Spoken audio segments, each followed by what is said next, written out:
ह्या रेकॉर्डचं पावतीचा क्रमांक आहे 19,930.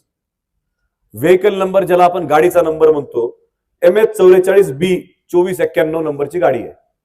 MH44B 2491 नंबरची ही गाडी आहे साहेब, ही पावती आहे.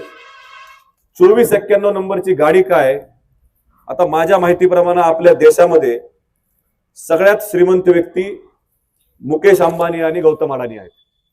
आणि ते एका कुठल्या तरी महापालिकेत नगरपालिकेच्या हद्दीत राहत असतील. त्यांच्याही घरचा कचरा साहेब घंटा गाडीने उचलत असतील लोक, तिथली नगरपालिका महापालिका, असं माझं तरी मत आहे.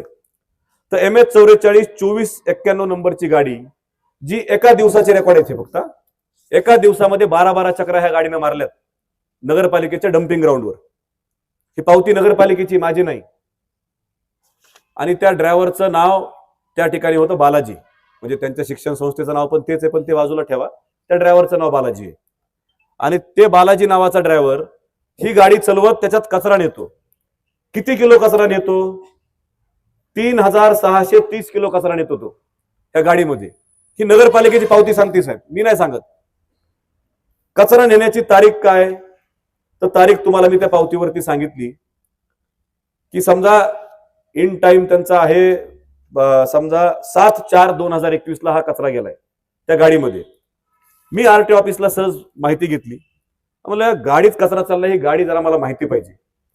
तर गाडीचं पर्टिक्युलर तुमच्या समोर आहे. ही गाडी आहे MH44B 2491 फोर्ड कंपनीची फिगो गाडी आहे.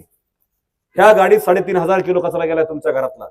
मुकेश अंबानी सुद्धा लाजला असेल, गौतम अंबानी सुद्धा लाजला असेल. 2491 ची ही फोर्ड गाडी आहे. मी सांगत नाही साहेब, हे पर्टिक्युलर आहे गाडीचं, ज्याला आपण पर्टिक्युलर म्हणतो ना. हा रेकॉर्ड आहे. नसेल तर RTOचं ऍप डाउनलोड करा आणि मी जे नंबर सांगितलाय ते तुम्ही नंबर या ठिकाणी चेक करा की अक्षय मुंडा खोटं बोलतोय का. मोदी साहेब, हा कचरा तुमच्याच काळात गेलाय. फोर्ड फिगो मध्ये तुम्ही लोकांचा कचरा नेलाय, हे खरंय का? आता ही गाडी झाली, मग आता अदानी लाजला, आता अंबानी पण लाजणार आहे.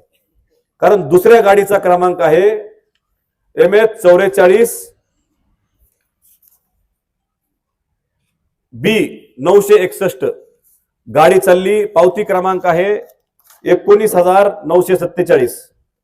ह्या गाडीमध्ये ग्रॉस वेट आहे 10,720, टेअर वेट आहे 3,630 आणि नेट वेट आहे 7,000. म्हणजे गाडीचं नेट वेट 7,000 आहे. 3,000 किलो ह्या गाडीने कचरा नेलाय. आणि नालीतली घाण नेली, कचरा नाही नेला. नाला साफ करण्यासाठी लिहिले त्यांनी, नाला याच्यावरती लिहिलेलं, पावतीवरती नाला लिहिले, मी नाही लिहिलं. आता ही गाडी कोणती आहे, मला तुम्हाला प्रश्न पडला असेल, तर ही गाडी आहे MH44B 0961 शेवर्ले कंपनीची टवेरा गाडी आहे. लाजला का नाही मुकेश अंबानी बी? गाडीचा फोटो बघा. ह्या गाडीत तुमच्या नालीतली घाण गेली साहेब. एक दिवसात 10 दिवस गेलेली, एक दिवसात 10 वेळेस गेली, एक दिवसात 10 वेळेस. माझ्या मतानं हे 4-5 वर्ष चाललंय त्यांच्या अध्यक्षपदाच्या काळामध्ये. जेव्हा ऑनलाईन झालंय, इतकं सापडलंय. हे ऑफलाईन असताना ह्यांनी काय काय केलं ह्याचा विचार करा तुम्ही. ही पावती ऑनलाईन आहे म्हणून आम्हाला सापडलंय. हे तर सांगते यांचे आजोबाई नगराध्यक्ष होते, काकाई होते, आता हे झालेत. ऑफलाईन पासूनचा हिशोब काढा साहेब ह्यांच्या काळातला.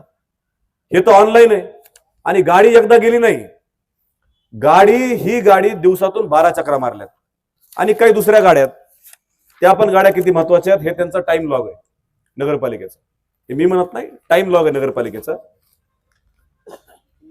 आणि ते सांगतोय, ते महत्वाचा विषय. हे तर गमतीचा विषय. इथं तर अंबानी अदानी सगळे लाजले, इथं तुम्ही नामे लाजणार आहेत. आता त्याचं कारण आहे की 9 म्हणजे वाजून 5/4/2021 ला पावती क्रमांक आहे 19,865. गाडी क्रमांक, गाडी जाती 9:24 आतमध्ये. 6 मिनिटाला गाडी बाहेर येते. कचरा खाली करून गाडी किती मिनिटात बाहेर येते? 6 मिनिटात. आपलं घनकचरा व्यवस्थापनचं डेपो सर्वे नंबर 17 मध्ये आहे, काळवटी तांड्याच्या तिथं. आपण असं गृहीत धरू की बस स्टँड पासूनचा कचरा न्यायचा आहे. माझ्या मतानं यायला जायला कचरा जमा करायला आपण ह्यांच्याकडे विश्वास जुना आहे म्हणून आपण ह्यांचं टायमिंग चांगला असेल, मॅनेजमेंट चांगली असेल, मॅनेजमेंट तर चांगलीच आहे त्यांची, हे दिसायला लागले आम्हाला. ह्या सगळ्याला आपण त्याला ग्रेस देऊ की फास्ट काम केलं ह्यांनी नगरपालिकेत, तर 1 तासात कचरा घेऊन गाडी परत जाईल. साहेब, गंगाधर आणि शक्तिमान दोघं एक आहे तिथे. गाडी 6 मिनिटात परत आली. किती मिनिटात? 6 मिनिटात गाडी परत आली. ते गोल फिरलं की शक्तिमान होतंय ना, लहानपणी बघायचं बघा आम्ही, रविवारी लागायचा शक्तिमानचा शो. गोल फिरला की गंगाधर झालाय, गोल फिरला की शक्तिमान झालाय. 6 मिनिटाच्या आत ती गाडी परत आली. अरे कुठून आली, कशी आली, काय केलं गाडीनं? आता काही ठिकाणी 3 गाड्यात, ड्रायव्हर एकच आहे, गाड्या 3 आहेत. त्याच्याही माझ्याकडे ह्या ठिकाणी क्रमांक आहेत, पावत्यात. आता गाडी नंबर आहे AP 250-746. गाडी आतमध्ये आली 13:13 कचरा खाली करायला किती वेळ लागत असेल गाडीला? 5 मिनिट. ह्याने तितका पण वेळ दिला नाही. दुसऱ्या मिनिटात गाडी बाहेर आली. 13:15 गेटच्या बाहेर आली. 13:14 एकच मिनिटात, सॉरी, 1 मिनिटात गाडी परत गेटच्या बाहेर गेली खाली करून. म्हणजे त्या काळात 2020ला ह्यांचं इतकं AI फास्ट होतं की जे आज AIच्या गोष्टी ते आपल्याला गावात सांगायला लागलेत. त्या काळामध्ये, आणि ड्रायव्हरचं नाव आहे परमेश्वर कदम. जो ड्रायव्हर AP 250-746 नंबरची गाडी 1:15 वाजता आतमध्ये घेऊन चाललाय आणि 1:15ला बाहेर काढायलाय, तोच ड्रायव्हर 1:33 MH10S2570 नावाची गाडी घेऊन आतमध्ये आलाय. म्हणजे ते टार्झन पिक्चर होतं बघा, एकटच गाडी चालायची ना टार्झन पिक्चर मध्ये, बघितलं असेल तुम्ही. तर तशी ही MH10S2570 गावातून गाडी एकटीच आली टार्झन सारखी. आणि तिथं परमेश्वर कदमला म्हणली, आता माझं काम झालंय, तू बस आणि माझ्यावर आतमध्ये चल, कचरा खाली कर. हे मी म्हणत नाही साहेब, त्यांची पावती आहे, नगरपालिकेची पावती आहे. असे किती उदाहरणं तुम्हाला मी ह्याचे देऊ की ह्यांनी गावाला काय केलंय, काय चाललंय आपल्या गावामध्ये 25 वर्षापासून. आता त्यांची जमीन आहे जी की त्यांची नसायला पाहिजे, ती देवस्थानची जमीन आहे. राम जन्मभूमी, आपलं रामचंद्र संस्थान, ह्या संस्थांची ती जमीन आहे. ती इनामी जागा आहे साहेब. ती जागा आहे जिथं आपली आनंदनगरी भरती ना. तुम्हाला सगळ्याला लक्षात यायला मी लँडमार्क सांगालो की आनंदनगरी जिथं आपली भरती, ती जागा गजाधर बोवाद रामदासींची ती संस्थांची जागा आहे. ती देवस्थानची जागा, इनामी जागा, ह्या आता जागेचा 7/12 आहे. त्याच्यामध्ये ह्यांनी कुठली रजिस्ट्री नसताना, काही नसताना, बरोबर, आणि सेलडीड त्यांनी केली, बोगस सेलडीड केली. आणि त्या बोगस सेलडीड आधारे त्यांनी तिथं नाव लावलं सुरेश प्रकाश मोदी. आणि त्या 7/12 3 गुंठे आणि दुसऱ्या 7/12 18 गुंठे, म्हणजे 18 आणि 3 21 गुंठे सरकारी लोकल फंडाची जागा आहे. ह्यांनी बोगस नकाशा तयार केला. बोगस नकाशा तयार करून या ठिकाणी भूमी अभिलेख सँक्शन करून घेतला. ते प्रकरण त्या अधिकाऱ्याला दबाव टाकला की तुम्ही सही करा, नकाशा खोटा आहे. अधिकारी भयभीत झाला. त्यांना कोणीतरी मोठ्या त्यांच्या नेत्यांना फोन केला असेल की हे लेआउट सँक्शन करा, हा नकाशा सँक्शन करा. मग त्यावेळेस तो अधिकारी भयभीत होऊन त्यानं एका माणसा थ्रू आमदारांकडे सांगितलं की आमदार मॅडम, हे चुकीचं घडतंय, ही देवस्थानची जमीन आहे, मला तिथं त्रास होईल, गावालाच तिथं जमीन हडप केली जाईल, तुम्ही ह्या ठिकाणी हस्तक्षेप करा आणि हा विषय थांबवा. आमदारांनी 5 जून 2020 साली तक्रार केली. 5 जून 2020 साली आमदारांनी तक्रार केली. आणि त्या आमदारांनी तक्रार केल्यानंतर तिथं तक्रारीचा अहवाल सुद्धा आला. म्हणजे असं नाही की अहवाल आला नाही. सुदाम जाधव नावाच्या भूमी अभिलेख साहेबाचे जे अध्यक्ष आहेत, जिल्हा अधीक्षक भूमी अभिलेख, ह्यांनी तो अहवालात काय लिहिलंय, अहवालात स्पष्टपणे लिहिलंय, अर्जदार यांची तक्रार मंजूर करण्यात येत आहे. अर्जदार कोण आहेत? शेख रहीमभाई आणि सारंग अरुणराव पुजारी, हे 2 अर्जदार आहेत. तक्रारदाराचा अर्ज स्वीकारण्यात येत आहे. उपअधीक्षक भूमी अभिलेख यांनी जो समजा चुकीचा नकाशा जोडलेला आहे, मी सोप्या भाषेत तुम्हाला सांगतोय, तो रद्द करण्यात येत आहे आणि संबंधितावरती कायदेशीर कारवाई करण्यात यावी, असा तो अहवाल आहे. ही त्याची सत्यप्रत आहे माझ्याकडे.